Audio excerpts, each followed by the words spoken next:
Anand, Sumit, Fagun, thank you so much for coming. You are representing, I don't know, very education, but it's a different form of education, not the typical education. Education system is such a thing ki it really bothers me, the Indian education system. I've written books on it, movies on it. I can give a whole session on it. I don't even need more like a panel. But I won't do that today.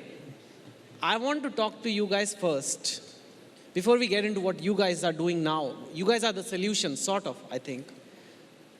What do you think of the current education system and what is wrong in it? Anand ji, ये जो आज का education system है, अभी जो India का है, आपको उसमें क्या अच्छा दिखता है, बुरा दिखता है, क्या उसमें आपको लगता है प्रॉब्लम है? इंडिया का एजुकेशन सिस्टम है, अभी इसमें बहुत सारे प्रयोग होने बाकी है। अब देखिए बहुत ध्यान से, अभी हम लोग आज इस डिस्कशन में आए हैं ऑनलाइन क्लासेस के बारे में, उसी को फोकस करके। तो मेरा कोई उद्देश्य ऐसा नहीं है, कोई मकसद नहीं है कि किसी के दिल को ठेस पहुंचाए, लेकिन सच्चाई भी बोलना मेरा काम है। हम लोग छोटे छोटे बच्चे थे तो पिताजी और अगल बगल के लोग चर्चा करते थे कि भाई हरिभूषण बाबू बड़ा अच्छा मास्टर हैं, जाओ पढ़ो। क्या बच्चों को कॉन्सेप्ट समझाते हैं, मन खुश हो जाता है, बच्चा पढ़ने लग जाता है। फिर थोड़ी थोड़ी उम्र बीती तो लोगों का धारणा बदल गई लोगों की, और लोग बोलने लगे कि अरे उनके यहाँ उस कोचिंग में तो बहुत अच्छा रिजल्ट है, लोग अच्छे रैंक ला रहे हैं, जाओ वहाँ पढ़ो, बहुत अच्छी बात होगी। टीचर की पढ़ाने की कलाकारी ख़त्म हो गई। अब तो और स्थिति बदल गई है। अब बोलते हैं अरे वो तो कंपनी बहुत बड़ी हो गई है, उनके पास हजारों करोड़ का इन्वेस्टमेंट है, बहुत ऐड है। तो धीरे धीरे जो एजुकेशन का प्राइवेट तौर पर लोग चला रहे हैं उसका स्वरूप बदल रहा है। इसमें बेचारा टीचर जो दिल से पढ़ाना चाह रहा है, वो जगह पाने के लिए जो उसमें छटपटाहट है उसको बताना मुश्किल हो रहा है। अब मुझे समझ आ रहा है कि ऋतिक रोशन ने आपके ऊपर पिक्चर कैसे करी। जो सुपर 30 पिक्चर जो ऋतिक रोशन है, आप जैसा बोलते हो मुझे समझ आ रहा है उसने कैसे करी। पर आपने ऋतिक मतलब आपने किस बेसिस पे लुक्स ऋतिक को लगा कि ये आपको ठीक दर्शा पाएंगे? ये सेपरेट क्वेश्चन है, वैसे ये मेरी पर्सनल क्यूरियोसिटी है। लुक्स वगैरह मैचिंग है आपके इसलिए? जब फिल्म बन रही थी तो जीवन का ये दस्तूर है, स्क्रिप्ट 8-10 साल पहले लिख के संजीव दत्ता ने रख रखी थी, लेकिन कोई बनाने के लिए फिल्म नहीं तैयार था कि अरे भाई इस देहाती मास्टर पर फिल्म चलेगी ही नहीं, कोई पैसा लगाने के लिए नहीं तैयार था। लेकिन एक समय आया, बड़े बड़े लोग हमारे पास आने लगे कि हमसे फिल्म बनवाओ, मैं कलाकार दूंगा, मैं एक्टर हूँ, डायरेक्टर हूँ। लेकिन ऋतिक जी में देखा कि ऋतिक जी की बात ही कुछ और थी।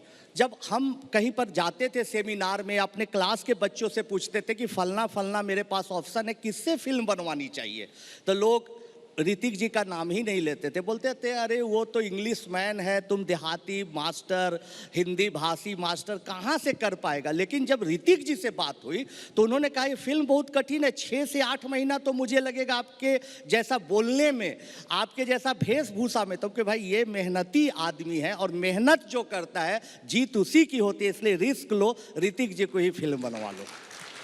चलिए, वो तो बहुत बढ़िया चॉइस थी और फिल्म भी बहुत बढ़िया बनी थी। Sumit, your biopic is yet to be done. I'm putting first rights right now on it. Lead is a company which, for people who may not know, you may want to tell them a little bit about it. But all I can say is it's a company that works directly with schools to improve schools' education. And it is a unicorn now, which is a more than $1 billion valuation. Is that correct? अब कितना हो गया? 2 है, 4 है, 10 है? देखिए वो major ना एजुकेशन में, मैं I believe that Saraswati comes before Lakshmi. वाह, क्या बात है। I think the measure I am really proud of is that we are serving 2 million students, and schools इसलिए because a child spends 6 to 8 hours in schools, and in India the problem is that even though a child spends 6 to 8 hours in schools and 96% children actually go to schools, schools are not delivering the right outcomes, right? And we've been privileged to go to good schools, but majority of India goes to government schools or affordable private schools. And there, leave alone preparing for life, even basic reading and numeracy is not being delivered. We've all seen the numbers. So we thought that if we are able to transform schools in India, then we can transform the future. So I think that's the focus that we are working on. And hopefully, if we are able to get to 25, 30, 40 million students, then we can really shape the future of the country. That's the focus. Okay, great. That's great. And if you're like reaching so many students, I think you're a good person to ask, what do you think is fundamentally wrong with the education system right now? I mean, I guess at a very high level, the reality is that parents send their child to a school with the hope that when he graduates or when she graduates, they'll be prepared for life. Right? That's the hope. But the reality is that when a child graduates from school, they don't even have basic reading and numeracy skills to actually go to a good college. And even the good schools only prepare students for exams. I mean, there was a survey of ICSE toppers done for the last 20 years. And they were asked, you know, what did their school gave them and what was missing. And everybody said that my school prepared me for exams, but it didn't prepare me for life. So what we said was, if we can distill life success to simple outcomes, then I think we can make a difference. So in schools today, they don't prepare for communication, they don't prepare for thinking, they don't prepare for basic citizenship, they don't prepare to be a good human being. So we're saying if we can help children learn well, think deep, do good, and be human. These four things, and you know, if you read Gandhiji, he said similar things. If you can do these four things, then schooling can actually deliver its purpose, and that is what is missing today. So we're trying to transform that aspect. I think a lot needs to be done. I'll give you a simple example. I always give this example. I don't know if you guys had this in, जब आप छोटे थे, तो geography में, you buy the map of India from a shop. Even now people buy. You buy the map, and then you put like, where is the coal mine? वो धनबाद पे एक triangle बनाओ, नदियाँ बनाओ, गंगा की, अभी भी होता है ना? Have they heard of Google Maps? Have the people, have we ever used Google Maps in our classrooms, in our geography class? In our schools, they do, but in normal schools, they don't. But Google Maps is available. Everybody is using it. You're using it when you book even a Uber or a Ola or a Zomato. When you're ordering biryani also you're using. But when you have to learn geography, you buy the map, print out, then uspe. So these are things that really like bother me because this is not a big investment. ऐसा नहीं कह रहा कि कुछ बहुत high tech करना चाहिए. But these are little things that can be easily improved. But we are still in this archaic system of drawing the nadis of India. Whereas literally now you have satellite views, you have this. I'll give you an example. In grade 3, we ask a child that when you are at home, take your father's phone and feed in your school's address and find the path to your school. That's their first introduction to a map. Because for a child, it has to start from where they are and then go to home, to school, to city, to nation and earth, right? So that is and you know, the tragedy is then most people study about math from a textbook, and it's a travesty when they can actually study it from what is relevant to their real life. So I completely agree with you, and that's the kind of transformation we have to do in our curriculum, in our pedagogy, in our schools. Okay. But clearly all that is not happening because we have people like Falgun and we have people like Upgrad. Upgrad comes in once people finish school, once they finish college, and then they realize उन्हें कुछ नहीं आता है. Correct. Basically. Yeah. तो सब लगे हुए हैं और finally पहुंचते हैं यार मतलब ऐसा I'm being extreme and joking of course, but they mean कि आता तो काफ़ी कुछ है, लेकिन इससे नौकरी नहीं मिलेगी. मुझे पता है इंडिया की नदियाँ कहाँ पे हैं, लेकिन कोई जॉब नहीं है जो पूछ रहा है गोदावरी कहाँ है और नर्मदा कहाँ है. Yeah. I mean, they are asking in UPSC also, but I don't know why they ask. Because now you can just go to Google Maps and say, I want to go to Gomti. I mean, why do you need IAS officer to know that? Anyway, let's not get started. I told you, if I start, I'll not stop. So then they come to Upgrad. Upgrad is a company which upskills. You can learn coding, you learn anything, things that are very relevant. This is the place where you actually gain skills. Why don't you talk for a minute about Upgrad and why does Upgrad exist? So why does Upgrad exist? Before Upgrad, I was a consultant in education. So I used to give advice to education companies and investors कि उनको क्या करना चाहिए education में. And I personally visited about 150 to 200 colleges, higher education colleges in India, and about 200 internationally, right? And we created as consultants this slide, which basically said that education is based on 3 pillars. The first is access, the second is affordability, and the third is quality. First, people need to have access. Second, once they get there, they should be able to afford that. And then once they afford it, they should get high quality outcomes.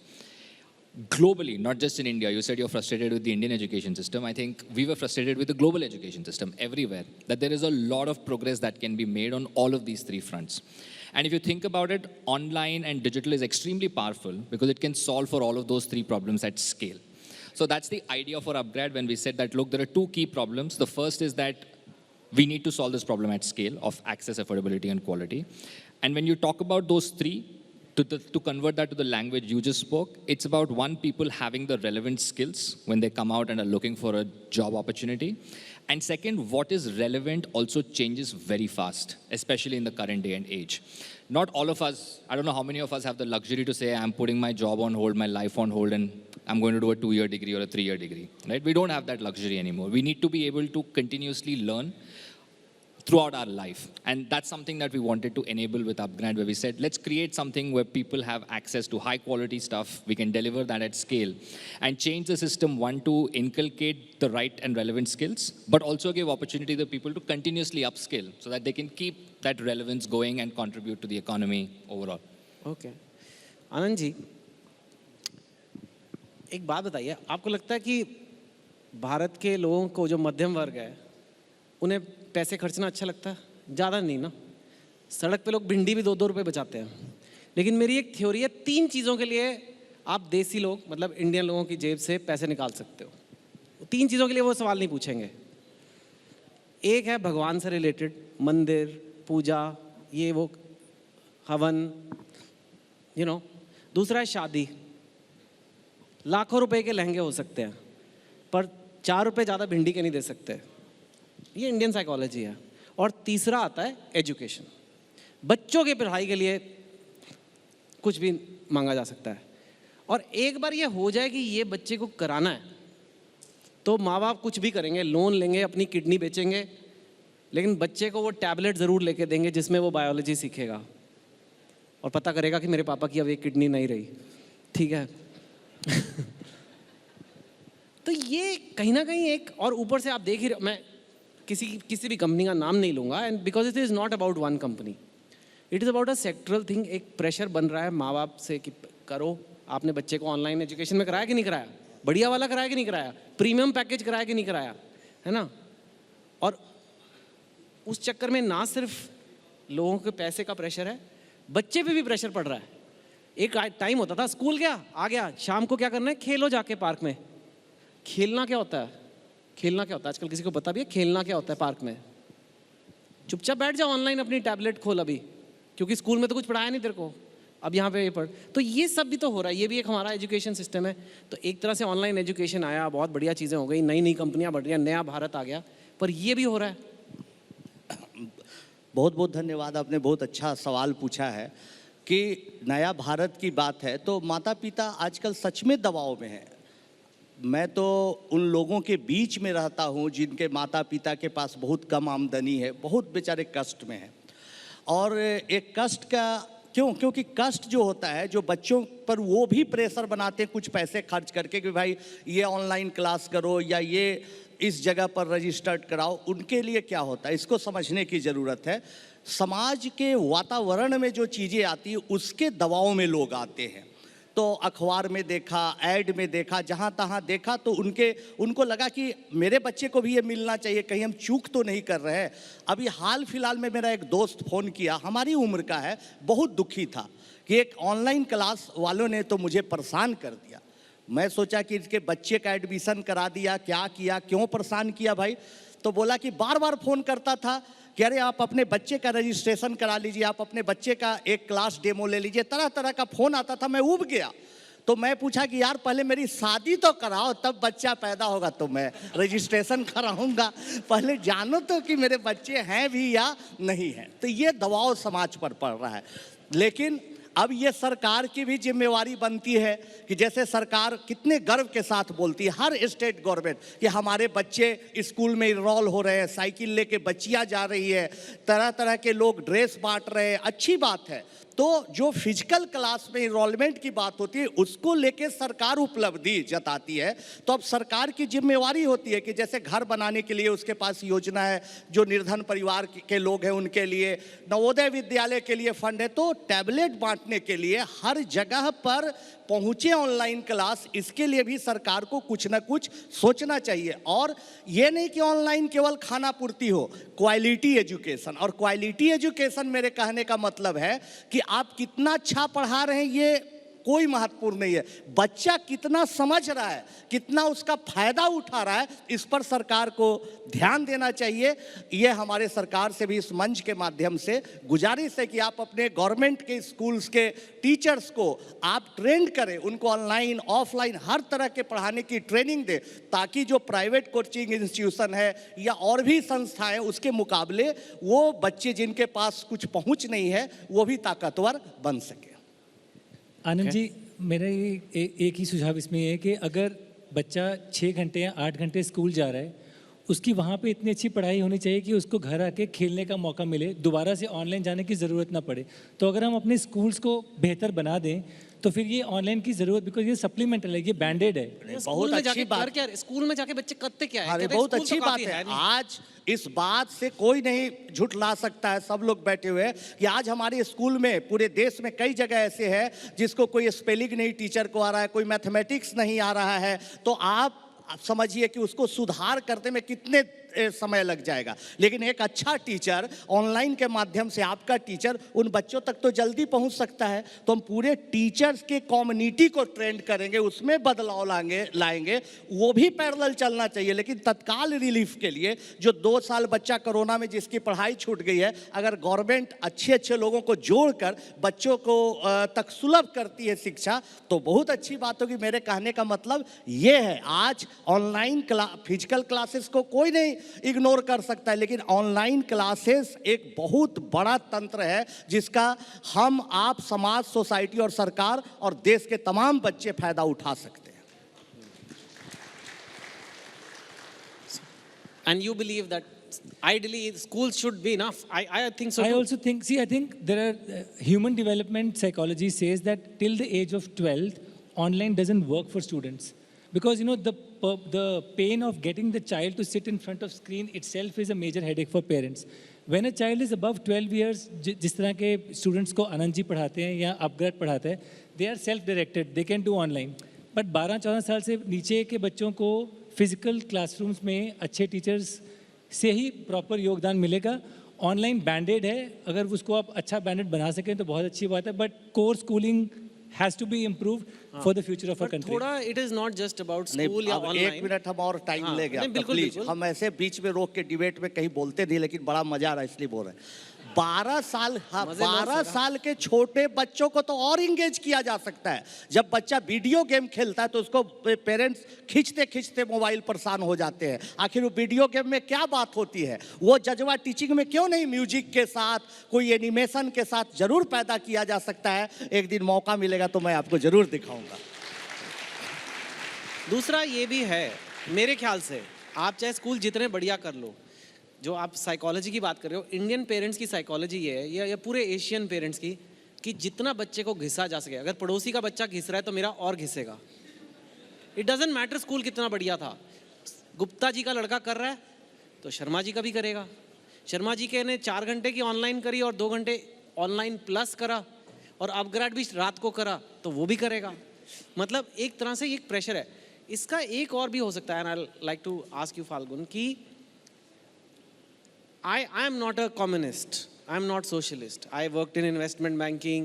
I very much believe in market forces, capitalism. It's good, but at the same time, there should be capitalism with a heart. Ki every Indian child should be given some basic education so that there is equal opportunity.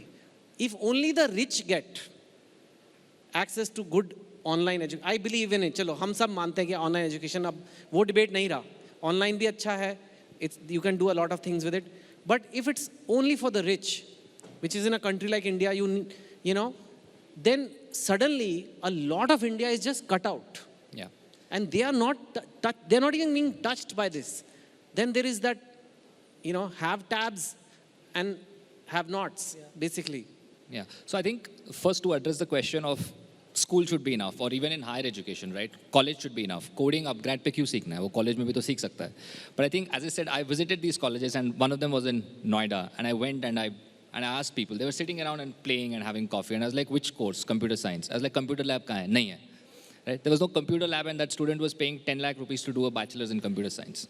So the infrastructure, the faculty, the quality is so poor at most of the places that students feel the need. Obviously, there's that pressure element that you spoke about, but there is also just a lack of infrastructure, quality, and training, because of which people need this additional support. The second thing on tier 2, tier 3 penetration, I do agree that aaj ke din mein online is probably catering to, at least in our case, 80% come from tier 1, tier 2 cities, right? But I do believe that any new technology, that's how it is going to start. Telecom, automobiles, whatever else, it will start at the top of the pyramid, but eventually it will become much more democratized and it will go down. It is just a starting problem. And right now we are catering to, let's say, the top 20, 30%. But as things move forward, as hardware access improves, as access to Wi-Fi improves, access to internet improves, I think it will definitely go down. And if you think about it, that is the only solution. Physical infrastructure to scale there is so much harder than scaling digital infrastructure there. So the way to give them quality is actually invest in digital infrastructure and get digital infrastructure there, because to get physical infrastructure there is going to take us 10 times more time.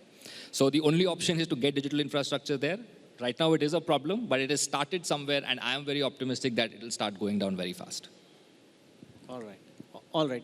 एक और मुझे बात बताइए. आप सब लोग लगे हुए हैं कि बच्चे को अच्छे से मैथ्स आ जाए, बच्चे को स्क्वायर रूट समझ आ जाए. चलिए, आपने बना दिया कमाल का एक बॉक्स जिससे बच्चे को डांस करते करते स्क्वायर रूट समझ आ जाते हैं. मान लिया इंडिया के हर बच्चे स्क्वायर रूट्स में चैंपियन हो गए, सारे बच्चे मैथमेटिशियन बन गए. इतने सारे मैथमेटिशियन चाहिए किसको? कोई तो प्लम्बर बनेगा, कोई तो इलेक्ट्रिशियन बनेगा, कोई तो क्रेन ऑपरेटर बनेगा, कोई तो बुलडोज़र चलाएगा. अब सारे के सारे लगे हुए हैं, इंजीनियर बनो, मतलब बेसिकली वो ना, मतलब शादी किससे करनी है, शादी होगी कि नहीं. मतलब एक देश तो सिर्फ ऐसे पढ़ाकू लड़के लड़के होता है जिनको स्क्वायर रूट्स आता है, उस वो तो एजुकेशन का पर्पस नहीं है कि बच्चे को कॉन्सेप्ट सिखा दो. अरे मतलब यू नीड अ सोसाइटी समाओ हमारे. और इसमें ऑब्वियसली एजुकेशन प्रोवाइडर्स की गलती नहीं है, हमारी सोसाइटी ऐसी है कि हम वो ब्लू कॉलर जॉब्स को थोड़ा नीचे मानते हैं. बाहर ऐसा नहीं है. बाहर if you go to the US, a plumber will make $90,000 a year. It's quite normal, which is what an accountant may make in a company. Respect-wise also, it's the same. Maybe we need to change the name. Plumber can be called, I don't know, aqua issues or like, I don't know what is the thing. But that I find like सबको एक ही तरीके का करना है. सबको वही entrance exam, वही college में जाना है, सबको एक साइड बनना है. इतने सारे अकाउंटेंट, लॉयर लेके हम करेंगे क्या? So and who's tackling that? Or is there no opportunity there? Is there no money to be made in making people these trades? See, I go to schools around the country and I interact with students. I think things are changing first and foremost. Like I was in a school in Andhra Pradesh last week, and normal interaction, I was saying, what do you want to be? So of course, JEE and NEET is top. But now, because of media, a lot of people want to become entrepreneurs, civil services. And then there are people who basically want to take their fathers, if it's a farmer, take it forward. If there's a trader, want to take it forward. Hamare time pe, it should either engineer or doctor. But now I think it is changing. But the other question that you're asking is a far deeper question where, dignity of labor doesn't exist in our country. And the wages are so different that this aspiration that a plumber would be respected, there are deeper societal changes that are required for that to be achieved. And until then, I think there are so many students in our country who are coming from underprivileged families for whom education is the only ladder to get to economic ascendancy. So they want good jobs, they want entrepreneurship, and they want good wages. And I think 20, 30 years that is the right thing for the country. Then we might get into a developed egalitarian society where what you are saying might be true. Anand ji. नहीं, ठीक बोला इन्होंने। दरअसल में क्या है ना कि चेतन भाई फिर एक अच्छा सवाल पूछे। क्या है कि लोग समझ रहे हैं कि भीड़ लग गई है डॉक्टर्स के बनने के लिए, इंजीनियर बनने के लिए, इतना ज़रूरत क्या है, अब कोई प्लम्बर नहीं बनना चाह रहा है। तो एक जमाना था दोस्तों, जब एक बहुत बड़े साहब हुआ करते थे, आज से 40 साल पहले, 30 साल पहले तक, तो उनका ड्राइवर बहुत मेहनत करता था, उनका पैर हाथ भी दबा देता था, खिदमतदारी करता था, और अपने घर जाता था तो बोलता था कि जानते हो बेटा, तुम जब बड़ा हो गए तो तुम्हारे लिए मैं काम कर रहा हूँ। तो बोले क्या काम कर रहे हैं पापा? तो मैं उनकी बहुत खिदमतदारी साहब की कर रहा हूँ, क्योंकि साहब का बेटा भी बड़ा होगा, और जब वो बड़ा ऑफिसर बनेगा, बड़ा साहब बनेगा, तो तुम्हें ड्राइवर में नौकरी दे देगा। लेकिन अब समय बदल गया है, गांव देहात में भी ड्राइवर सोचता क्या ये एक कट्ठा आखिरी जमीन भी बेच दो, लेकिन बाल बच्चे को अपना डॉक्टर और इंजीनियर बनाओ और इस साहब से बड़ा साहब बनाओ। ये जागरूकता देश में आई है, इसलिए अब प्लम्बर बनना कोई नहीं चाहता है। इसलिए नहीं कि काम छोटा है, उन लोगों का जो बेचारे हाशिए पर बैठे गरीब लोग थे, उनका शोषण तो बहुत जमाने से हो रहा है। बेचारे प्लम्बर बनने के लिए, बिजली मिस्त्री बनने के लिए मजबूर थे, लेकिन उनमें भी उम्मीद जागी है। तो ये जो अभी बात इन्होंने कही कि अभी ये दौर चलेगा कि सब चाहेगा कि बहुत अच्छी जगह पर पहुंच जाए, और जब इक्वालिटी आ जाएगी तो सब काम बराबर हो जाएगा। जब अमीरों का भी बच्चा प्लम्बर बनने लगेगा मजबूरी से, जब अमीर का भी बच्चा तार और बिजली ठीक करेगा मजबूरी से, तो इक्वालिटी आ जाएगी और सब बराबर हो जाएगा, भेदभाव खत्म हो जाएगा। Your thoughts? I think there is sometimes, for example, what I have observed is that in the US, doing your undergrad education is a choice. People consciously decide as a 15-year-old, Only 16-year-old. 10%. Only 10% people in the US go to Yeah, college. they say, I don't want to do it. I want to do vocational education. I want to do this. But in India, it's not an option. My option for my education only started at my master's level. हाँ, Right? हाँ। Undergrad अरे तो करना ही BA है. करने It is से not क्या even होता an है? option. MA करा क्या, पर MA करवा क्यों रहे हैं? मतलब क्या क्या सीखता है वो MA करके जो जिंदगी में उसके काम आ रहा है? So I think in India, because of that parental thing, education is always about upward mobility, right? Especially higher education. In the journey of that upward mobility, given the parental dynamics involved in India or Asia, I think sometimes there is this too much hope, too much disappointment cycle that people go through before they settle, right? In the US or in other countries, right now it is not that much. People make a conscious, realistic choice around how they want to do it. I think it's an evolutionary journey. Right now, Indian parents are very aspirational, and that's great. And that's one of the reasons, as I said, they overinvest. There's too much hope. And associated with that, sometimes, unfortunately, is too much disappointment before it settles down. But I don't think there is, it's a behavioral change, and I think it's going to take time. Okay, good good. Anand ji एक बात बताइए, अभी भी उन्होंने बोला specially जहाँ से आप आते हैं, पर पूरे देश में ये है, सिर्फ आपके स्टेट में नहीं है, सरकारी नौकरी लोगों को एक बहुत पसंद है। PhD PN की जॉब के लिए अप्लाई करें। एक तरह से हम कह रहे हैं अच्छी एजुकेशन दे, पढ़ाएंगे, सिखाएंगे, पर PN की जॉब के लिए PhD अवेलेबल है हमारे पास, तो मतलब क्या करेंगे सिखा के? मतलब तो मुझे ये बताइए, पहली बात तो सरकारी नौकरी के इतनी क्या मतलब प्यार है कि PhD भी जा रहे हैं PN के रोल के लिए। मैं मजाक नहीं कर रहा, ये फैक्ट है, अखबार में आया हुआ है ये। और पता नहीं 200 पोस्ट के लिए 5 लाख एप्लीकेशन ऐसे हो रहा है। इतना अटैचमेंट क्यों है सरकारी नौकरी से? और ऐसे क्या ये सही है? मतलब आपको लगता है ऐसे देश आगे बढ़ेगा सब लोगों को अगर सरकारी नौकरी चाहिए? आज भी 2022 में, दिस इज नॉट 1972। बहुत अच्छा सवाल ये भी पूछा आपने, बार बार बोलना पड़ रहा है क्योंकि अच्छा सवाल है, इसलिए बड़ाई करना पड़ा। सरकारी नौकरी पर मुझे एक बात याद आ गई। आप लोग जानते ही होंगे हमारी कहानी को। जब कैम्ब्रिज यूनिवर्सिटी में एडमिशन मिला और पैसे के अभाव में नहीं गए, तो हमारे पिताजी का देहांत हो गया। गवर्नमेंट जॉब था, पोस्टल डिपार्टमेंट में, वो लो पेड एम्प्लॉय थे। तो लोगों ने कहा कि बेटा उनके जगह पर जो अनुकंपा के आधार पर नौकरी मिल रही है कर लो। तो बोले नहीं, हम अपने मन का करेंगे, पढ़ाएंगे, मेरा टीचर बनने का सपना है, कैम्ब्रिज में नहीं, IIT में नहीं तो पटना ही में करेंगे, ये सब बोलते थे। तो सब लोग सबसे ज़्यादा जानते हैं क्या डराता था कि अरे पिताजी की सरकारी नौकरी करोगे तो फायदा है, शादी होगी ना तो शादी के लिए कोई आएगा भी नहीं। शादी कौन करेगा तुमसे, पहले ये सोचो कि भैया शादी हो या ना हो इसकी कोई परवाह नहीं है, जो दिल में आएगा वो करेंगे। तो सरकारी नौकरी का क्रेज है, क्योंकि वहाँ डिमोशन नहीं होता है। सरकारी नौकरी में क्या है कि वहाँ ऊपरी आमदनी का कॉन्सेप्ट बना हुआ रहता है। सरकारी नौकरी में क्या है कि कोरोना काल में कितनी की नौकरियाँ चल गई, सरकारी नौकरियाँ नहीं गई। तो आराम की नौकरी का एक कॉन्सेप्ट है, इसलिए ऐसा होता है। इसलिए जब सरकार भी कंपटीशन लाएगी, एक छोटा सा फील्ड टीचिंग का बता रहे हैं, एक स्कूल है जिसमें 26 मास्टर हैं।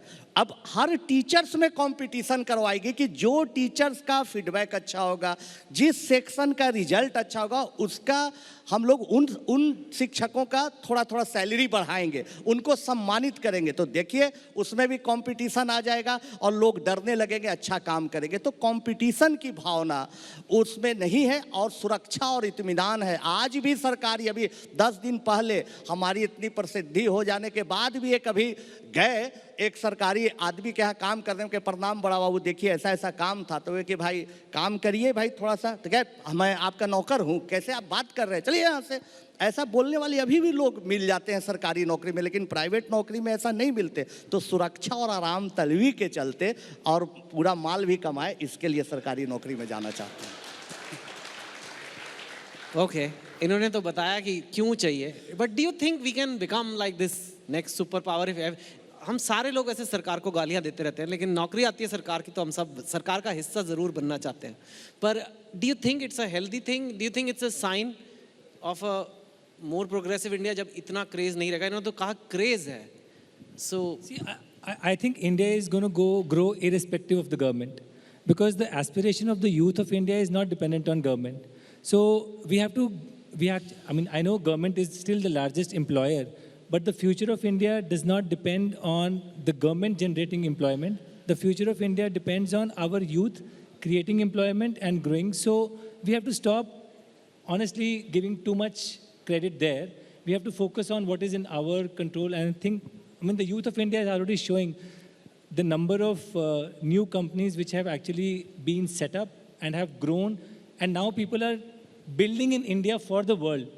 That is the future, because we have to stop this whole scarcity mindset, which was the last century.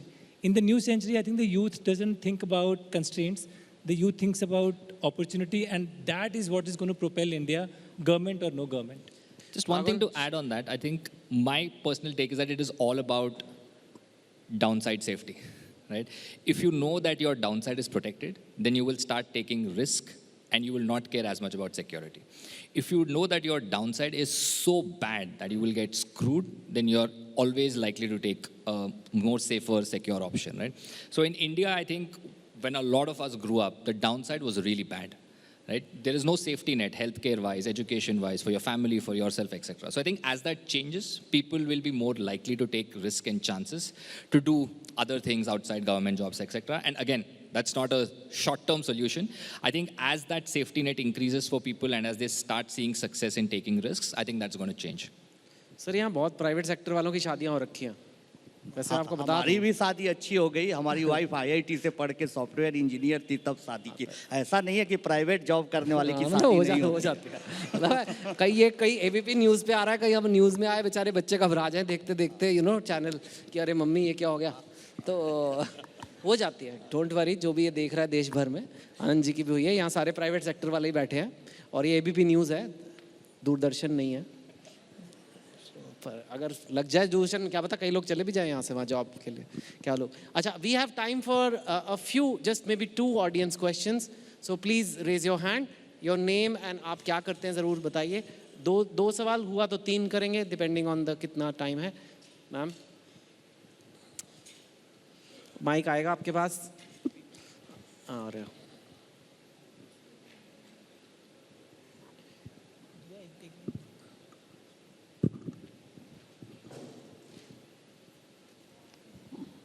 मैं आनंद जी, शोभना यादव, ABP न्यूज़ में एंकर हूँ। आपने सरकारी नौकरी की बड़ी अच्छी परिभाषा बताई, हंसने के लिए बहुत अच्छी भी है, लेकिन उसके पीछे का सच मुझे लगता है कि जनसंख्या है। पढ़ा लिखा आदमी जब उसको नौकरी उसकी पढ़ाई के हिसाब से नहीं मिल रही है, इसलिए वो सरकारी नौकरी के लिए, उसको चाहे चपरासी की भी नौकरी मिल रही है तो वो कर रहा है। क्या ये मजबूरी आपको नहीं लग रही है? और अब बतौर आबादी हमारी भी जिम्मेदारी है कि उस जनसंख्या को रोकें ताकि नौकरियां हमें ठीक से मिलें। नहीं, बहुत बहुत अच्छा कहा कि जो जनसंख्या तो बहुत भारी समस्या हमारे देश में है, उस पर नियंत्रण रखना बहुत ही जरूरी है, ये मैं मानता हूँ। आप कह रहे हो शादी करो, ऊपर से कह रहे हो नियंत्रण रखने। लेकिन हम एक बात और है गवर्नमेंट जॉब के लिए जो आपने बताया, जनसंख्या के साथ साथ क्या है ना कि कोई भी देश जो विकास किया है वहाँ सरकारी जॉब करने वालों ने इतिहास नहीं बनाया है, इतिहास बनाया है अपना कुछ काम करके बड़ा करने वाले। कई ऐसे देश हैं, इसलिए आदमी क्या है ना कि स्किल्ड आदमी के लिए आज भी बोले बेरोजगारी समस्या है, ये मैं मानता हूँ पूरे देश में, बावजूद इसके स्किल्ड लोग जो है ना उनके लिए कोई समस्या नहीं है। आप न्यूज़ पढ़ रही हैं, आपको पूरा देश देख रहा है, सब लोग जाना, क्योंकि आप में प्रतिभा है। तो हम लोग ऐसा प्रयास करें, चलते चलते मैं बोलना चाहूँगा कि स्कूली शिक्षा ऑनलाइन हो ऑफलाइन हो, ऐसा हो कि यहाँ जो बच्चियाँ तैयार हो ना उसमें प्रतिभा हो, वो केवल डिग्री लेके बस नहीं स्कूल से निकल जाए, कॉलेज से नहीं निकल जाए, इसकी तैयारी होगी तो बेरोजगारी अपने आप समाप्त होगी। मैं बाला साहेब तोरस्कर, आपसे सवाल है, ये जो ऑनलाइन एजुकेशन है या बाकी सब भी जो एजुकेशन चल रहा है, इसमें अगर वोकेशनल एजुकेशन जो अब 5th या 6th से शुरू हो जाएगा तो अपनी जो पीढ़ी है वो बदल नहीं सकती? वोकेशनल एजुकेशन साथ में लाइक जैसे आप कह रहे हो ना फिजिक्स या ये कॉन्सेप्ट सब्जेक्ट्स पढ़ा रहे हैं, ऐसे वोकेशनल एजुकेशन भी अगर ऑनलाइन के लिए तो हर तरह का एजुकेशन चलना चाहिए। अभी चेतन भगत जी अपना कुछ क्लासेस चलाते हैं, कभी कभी मैं भी देख लेता हूँ यूट्यूब पर। तो हर तरह का अगर अच्छे शिक्षक है और वो चला रहे, अच्छा तबला सिखा रहे हैं, कोई संगीत सिखा रहा है, कोई वोकेशनल कोर्स चला रहा है, सिखाने वाला अच्छा मास्टर रहेगा, अच्छे शिक्षक रहेंगे तो ज़रूर वो असर पैदा करने में सफल रहेगा। मेरा मानना है टीचर पर डिपेंड करता है। मेरा नाम आशीष काटकर है। थोड़ा ऊंचा माइक पास रख के जरा ऊंचा बोलिए। मेरी आवाज़ आ रही है अब तक? Yes, thank you. कि हम लोग देख रहे हैं कि हर एक सेक्टर में पब्लिक प्राइवेट पार्टनरशिप का मॉडल कुछ सेक्टर में सक्सेसफुल है, फिर ये एजुकेशन के सेक्टर में हम लोग पब्लिक प्राइवेट पार्टनरशिप का मॉडल क्यों नहीं ला सकते? क्योंकि हम लोग देखते हैं कि बजट में फलाना करोड़ एजुकेशन के लिए डिवोट होता है, लेकिन खर्चा कहाँ पे होता पता नहीं। लेकिन ये जो पैनलिस्ट है, जो एक्सपर्ट्स है, उनको पता है कि एजुकेशन सेक्टर को किस तरह से चेंज किया जा सकता है। सो गवर्नमेंट और इस तरह के एक्सपर्ट साथ में हाथ मिला के एजुकेशन को क्यों बदल नहीं सकते? One of you, yeah, both of you. Public-private partnership, I mean, we have tried it in the past. The biggest issue in public-private partnership is that, especially in education, there is big gap of trust between the government and private, because Indians and India believe that education should be not for profit. So the moment anything which is public-private partnership comes up, everybody is scared because nobody wants to be caught and nobody wants to be questioned about whether there was any under-table dealings and stuff. So there is this massive lack of trust currently in public-private partnership, and unless that gets bridged, it's very difficult. To answer your question, of course, government will not be able to solve the problems of India. The idea of public-private partnership is the way to go, but we have to first bridge this gap of trust before we can do anything meaningful there. And just to add, I think public-private partnership mein, as Upgrad today, we work with public universities like Mumbai University, IIT Bombay, and we work with them very closely to help them with providing better access to a lot of people outside campus. So I think it has started, but as you rightly mentioned, I think the biggest problem is that the mindset is that education should not be for profit. Even today, a lot of regulations in various sectors say that it is not for profit, right? So that is where I think that needs to change a little bit. That mindset needs to change for that public-private partnership to work. And I think it has started. We are already working with multiple public institutions and the regulators to see how we can contribute. But I think, yeah, it is going to change soon. All right. I think that's all we have time for today. Thank you. बहुत ही बढ़िया discussion. Saraswati पहले आई आज लक्ष्मी से, और मुझे कुछ सीखने को मिला, आई थिंक, और सबको सीखने को मिला होगा। Thank you so much guys for coming. Please stay on the stage, I think. ये है आइडियाज ऑफ इंडिया।